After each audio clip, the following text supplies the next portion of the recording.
Hi everyone, and welcome to the Midway project update for the Toronto Sun in the Caribana. I am Nicole Nelson, and my group members are Jennifer Russell and Katie Yost.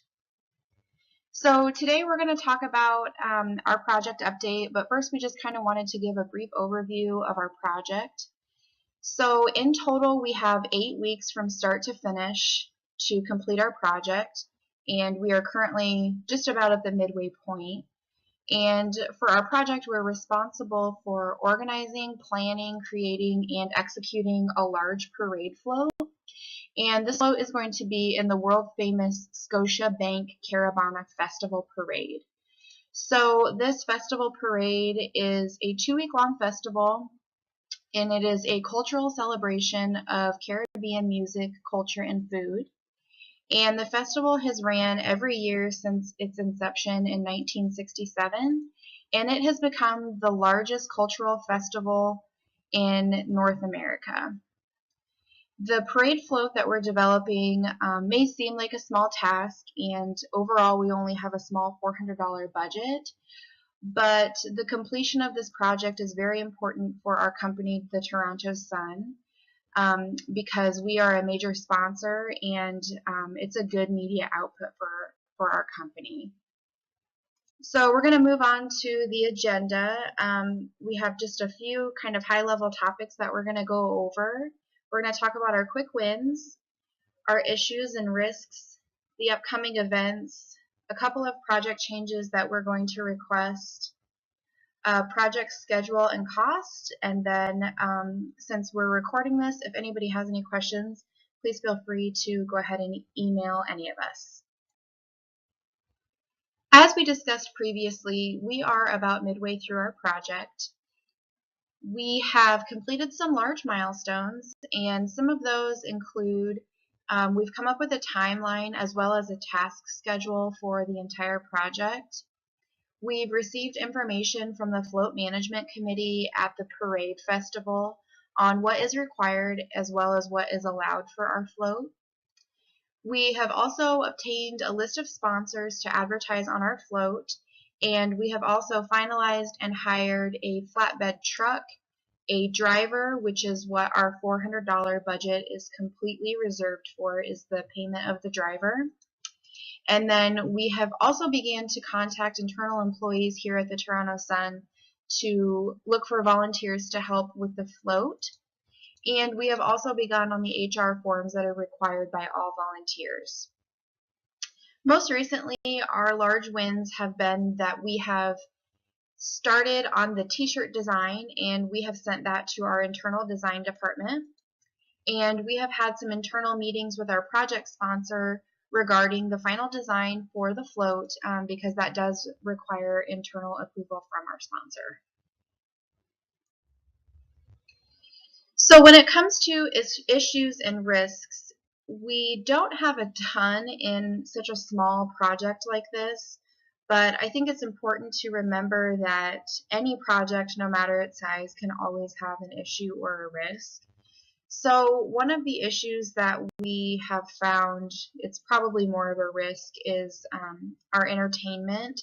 So, we're looking to book some type of like a DJ or a music venue, and we just run the risk that with this being such a large festival and it going on for so long, that a lot of different places have been booked already.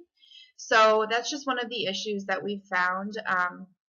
We definitely started contacting places early, so hopefully it won't end up being a problem. And then as far as the t-shirts go, it's just mostly processing time and how long it takes for us to get approval on the t-shirt. Then we have to send it to print, and then we have to wait for processing time as well as shipping time. So if there were any delay in that process, it could put us back.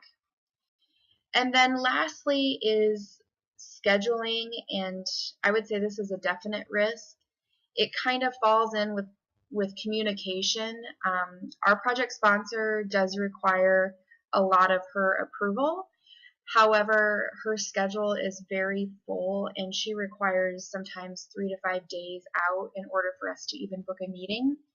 So it's definitely an issue, and it's something that we would like to change. So now that we've talked through what we have done, we're going to go ahead and move forward with what we have upcoming. So because the parade is August 2nd, we have a heavy to-do list over the next couple of weeks. So we do need to obtain final approval from our internal sponsor, Larissa Prezzo, and then we also need to get the t-shirt order sent to Custom Print to print. We will be receiving and requesting ad banners from our marketing department for our float decor, as well as having legal review the volunteer forms that are required for the parade. And then by July 27th, we hope that float construction phase 1 will begin. And by the 31st, the t-shirts will be finished printing and will be received. So again, for the t-shirts, it just kind of goes back to all of the timing and everything falling in line perfectly. We're only receiving them 2 days prior to the parade, so if there were any type of issue with shipping or processing, we might be in a little bit of trouble. And then on 8/1, we plan to gather our crowd giveaways from our marketing and advertising department, as well as start to prep our major float pieces.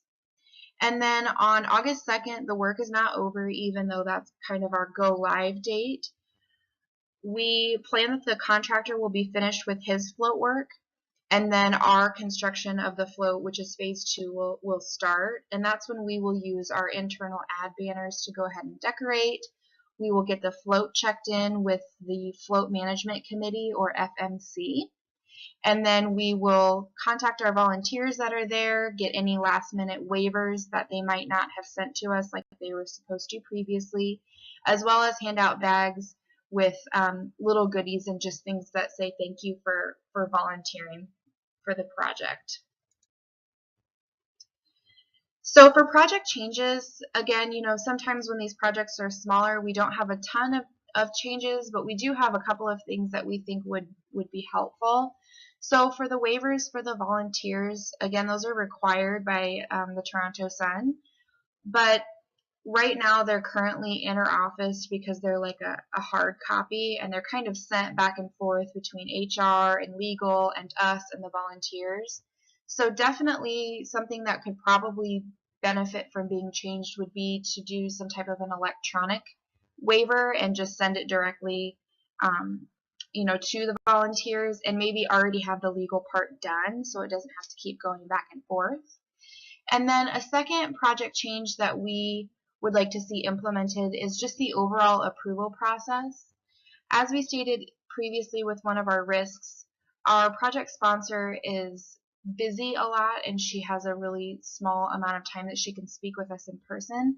So we would definitely look to move forward for an electronic approval process, which could just be through email or whatever I guess would work best for her, but that's definitely a change that we would like to see.